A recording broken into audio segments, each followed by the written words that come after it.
All right, you guys, good morning. So today we got that PowerMaster gonna go installed. So we're gonna be installing it on this garage door. We got a scissor lift, which is great. Because I really was like, I'm not doing this without a scissor lift. Even though we got a forklift we could use, we got all kinds of equipment here. So here's that PowerMaster that we got way out back. So we got some, it's up and running. Got some parts and all that kind of goodies here. We got our trolley. This is one I had to rob the motor from the jack shaft to the PowerMaster here. So we're gonna get this up in the sky. It's gonna be a little tight, but it looks like we have an outlet up there, which is good. It's gonna be a little tight sneaking it in here. I'm not sure exactly which way I'm gonna go, over here or not. So we'll figure out something, but yeah, let's get her going, eh? Pretty rare because it was made from leftover parts in the Depression. Oh, it was made over from leftover parts in the Depression. Yeah, it's 1930. 1930, wow. What a beautiful truck. When things were simple. Yeah. Look at that. Wow.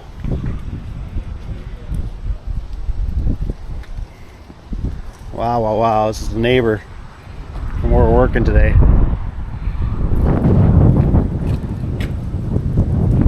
Yeah, very nice. I tell you what, guys, this is why I like driving a small mid-sized truck. Good on gas, very nimble. It just dawned on me to come in here and, just come in here and stay. Ooh, we got Big Dog. He just showed up. Time to get to work. I just wanted to say I see some of the newcomers that come in, and welcome. Thank you for being here. I hope you guys enjoy watching the video. We're gonna get started here in just a few minutes, but I just wanted to tell you how thankful I am. We did hit the 3K, and I couldn't do it without you guys. I learned a lot from you, and I hope you learn a few things from me too. Don't forget to comment, email me, text me. Okay, friends, we're gonna do a little voiceover here on some of the video. So right here, I put the bracket right here because I could go for that style. I don't have to build a cage for my operator. Then I'll put a strut across. But the reason being is that the wood didn't touch on another piece of wood, and everything up here is very brittle. You know what I mean? So that's why I chose where I'm gonna go for my operator. So hopefully that kind of makes sense. It's really tight. I didn't realize how tight it was. So I'm gonna get into a world of heat. It was a good day that turned into kind of a bad day. I'm not gonna lie. Not much fun. Just trying to get my bearings straight. Like I said, the ceiling is pretty low. Drywall kind of stinks, honestly, especially for stapling and putting up your angle iron and all that good stuff, so bummer. Made sure I brung a longer strut. It's better to be long than short because I haven't been able to find out how to stretch them, but I sure can cut them, so I think our bandsaw will work the best for this.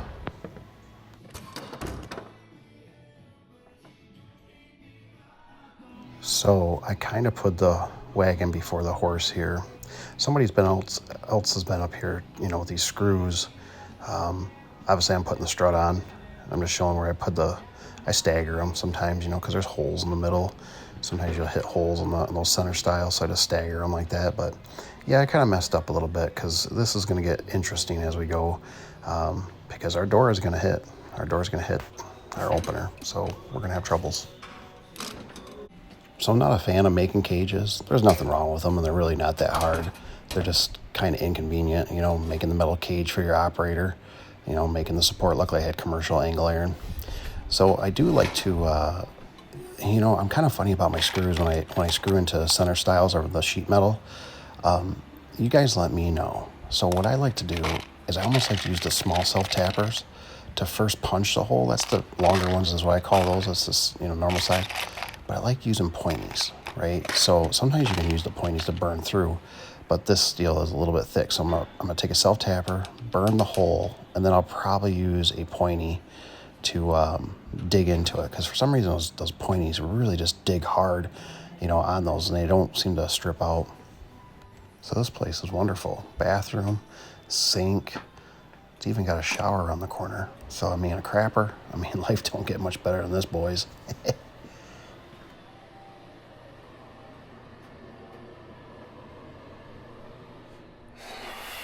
All right, guys, good day to be alive.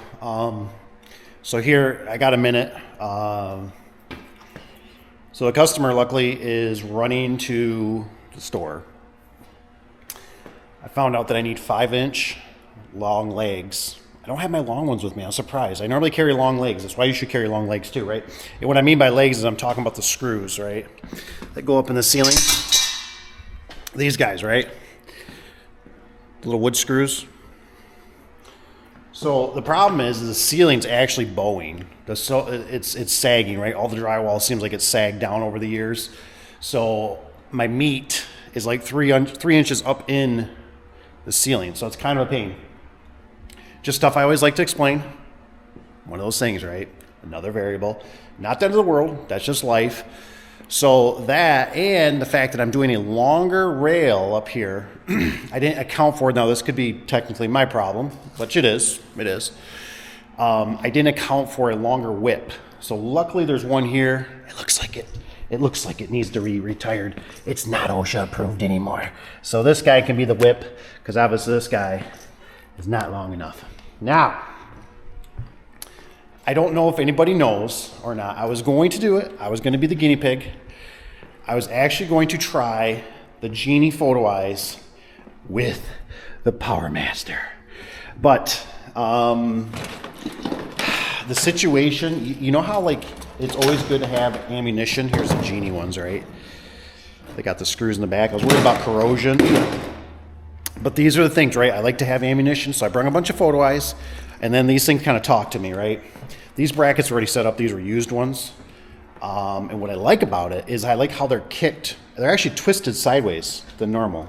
So that's kind of nice. So I looked at this, right? And I mean, look at this. You guys know if you're seasoned vets, look at this. Oh, it's scariness, right? So what I think I'm going to do is I'm going to mount the screws on the outside right here. That'll stay out of the way of the door. And I'm going to kick it. Now, you have to let me know in the comments or jog my memory. Typically, right? Typically, the sun is going to be prevalent this way, right, of the door. So what I'm going to do is I'm going to put the sending unit, right? I'm doing it right? I'm putting the sending unit over here to shoot to the receiving side. The receiving side you do not want in the sunlight. Am I correct with that, boys and girls? Right? So we want the sending over here because that's what sunlight's going to be. Sunlight doesn't seem like it disrupts the sending part. The receiving part is where it can interrupt it, it feels like. That's what I always think to myself. You're always sending a beam, you got to receive it. The receiver can get goofy, I believe. Now, correct me. Like I said, correct me. Let me know. I'm getting old. I'm getting old, man. The memory's not as good as what it used to be. Let me know what you guys would do. Continue on. I don't know if I mentioned this or not, but I was going to put them on the thing. I totally forgot. Even Uncle Dave makes problems or forgets things. Told you, it's the gray hairs. So I mounted them to the wall. It's actually really solid, so it's good as long as the wall doesn't deflect. I'm just so used to always mounting them to the floor. Just it's kind of the better way to do it. But this will work. It'll keep it out of the slush and the salt net and rusting. So it's fine. I mean, back in the day when I was young, I mean, I was always aiming for this. I never wanted to drill in concrete.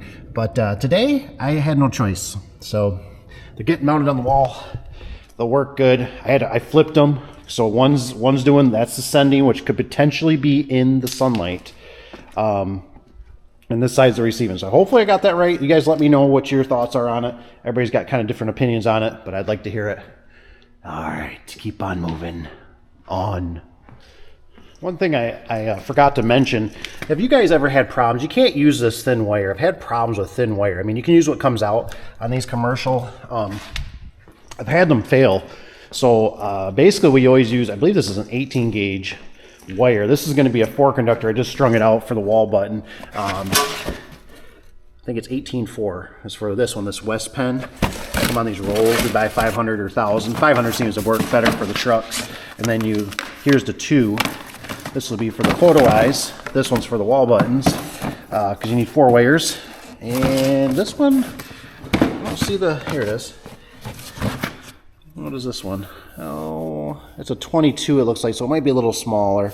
But I just wondered if anybody ever had problems if you run the thinner wire I've had photo eyes have issues. Like they won't tell you the light up, and I learned that years ago with LiftMaster. So I don't even screw around. I don't run that residential wire. And it's one of those things. It's one of those goofy things. I've gotten lucky, and then I've had it where it freaks out, and you can't even see it. It's just one of those things. Trust me. Use a little bit heavier wire, and you pay for it now, but you won't pay for it later in a service call. So a little bit heavier wire. I think I've even used the LiftMaster wire and had problems, but you guys let me know. Have you had issues like that ever? Am I the only one? Let me know. I'd like to hear it. Got the music playing in the background. So I like putting these knots in there so they can't pull them out. So I like using, the little, the clips on the top. Makes them look a little professional, keeps coins and stuff and little nuts and bolts from falling in there. And then I tighten it down, but obviously it's not tight enough to pinch the wire. So I tie a knot in there so they can't rip it out. So just a little hopeful tip. If you got something, let me know.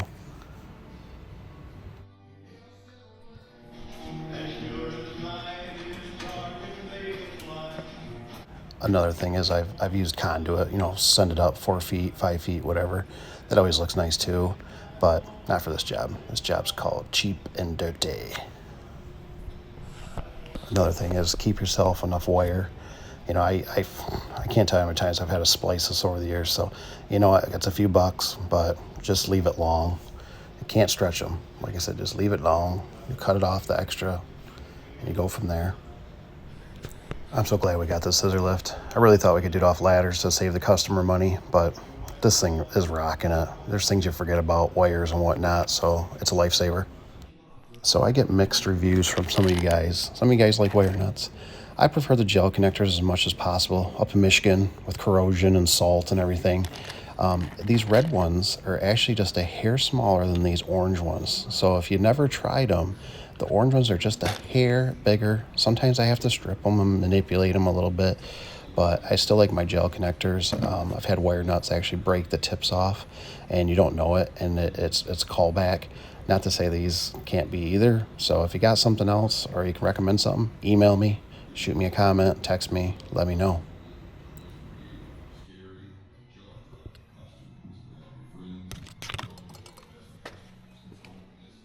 Luckily, the customer was running to the store, so I had him pick me up these screws. So thank goodness that saved me a trip and time and variables and frustration. It's almost like no good deed goes unpunished. So I had to make a pit stop to my the local competition. Quality Door saved the day, and they're the closest ones, because this is one of those jobs that's just a little bit far away. I always tell you guys about the distance, so I had to get a couple quick turn brackets, which you can see right here. We had to get the standard, and we had to get the sneaky one. So this is where things start getting interesting. I am struggling. So sometimes I like to just do one panel or one side of the door, I guess, with a bracket to see how it kind of performs and how it reacts, and do I like it or do I not like it, or is it doing what I want or not? So I kind of got both of them on here because I'm playing around. Kind of a goofy setup, but I'm checking things out and seeing what I like and what I don't like. So Rich B taught me something on this. I didn't realize there's another bracket you got to have with this thing. Is Super Sneaky works is that it allows the top section to bypass the curved radius of the track, and you'll notice as it tips in, there's no upward movement of the door, so that you can install the spring and the automatic opener right above it. Redirects the energy force to the top panel. So most of the energy force gets directed here and it jams itself, and then safety reverses. So without that center bracket, I'm really loosey-goosey here. I don't like this at all. I'm flopping everywhere in the air, and I just can't control this door. I don't know how this is going to work like this. So I didn't realize you really need that center piece for that to kind of whack and then help guide it down as well. See, the door just slides down. I don't know if I'm going to make it heavy or not. So it's really not a good situation. So I ended up going with the old traditional brackets. It's always a bummer that you can't get the strut on the top, but it kind of is what it is.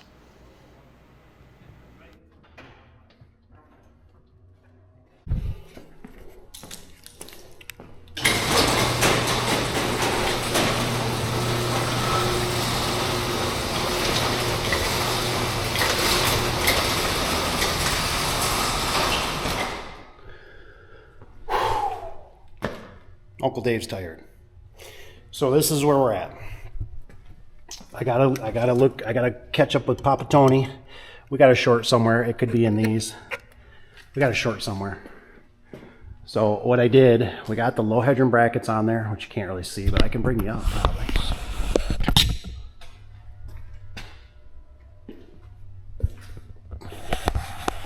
Yes, my J-arm is not the prettiest.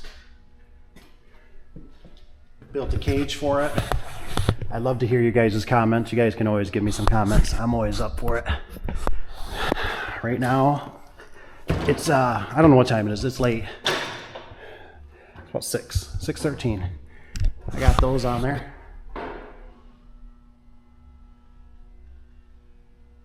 We got the photo eyes, not the photo eyes, but we got that little stick. Wires are sticking out. But I think that's going to wrap it up for today. I think I'm going to come back. I'll check on the wires. There's too much going on. So I gotta chase the wires. I gotta figure out what's going on. So anywho, thank you guys for watching. I think this is gonna be the end of the video. So thanks for watching. Hit that subscribe. Hit the like button. All that hard work. Hope you guys learned something. Teach me something if you got something. I'm always willing. Any like I said, the struts and stuff like that across, you know, with those brackets you can't do it because they tip up. You guys let me know. We'll talk to you next time.